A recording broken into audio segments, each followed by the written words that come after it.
బెంగళూరులో the Hindu editor ఎన్ రామ్ తోటి మాట్లాడుకుంటా మన ముఖ్యమంత్రి గారు ఒక పెద్ద బాంబేల్చిరు.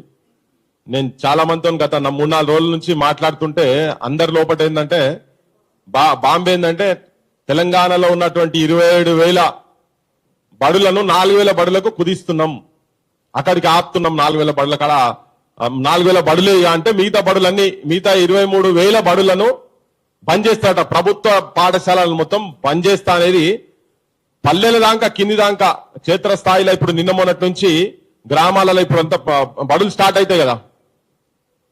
ఆ బడులు స్టార్ట్ అయ్యే టైంలో సర్పంచ్లు కావచ్చు, టీచర్లు కావచ్చు, టీచర్ల సంఘాలు కావచ్చు, అందరు పోయి జనానికి ఒక నమ్మకం కలిగించే రీతిలో వాళ్ళకి చెప్పి ప్రభుత్వ పాఠశాలలకే అడ్మిషన్స్ కావాలి, ప్రభుత్వ పాఠశాలలు మేము మంచిగా నడుపుతాము, నాణ్యమైన విద్య ఇస్తామని చెప్పి పాపం అందరు పొద్దున్న లేస్తే లాస్ట్ 1 month అయినట్టున్నది తిరగబట్టి. వాళ్ళు హాలిడే సెలవులు లేవు, ఏం లేవు. మా వెంకరెడ్డి సార్ని కూడా వేదిక మీదకి రావాల్సిందిగా కోరుతున్నా. MB foundation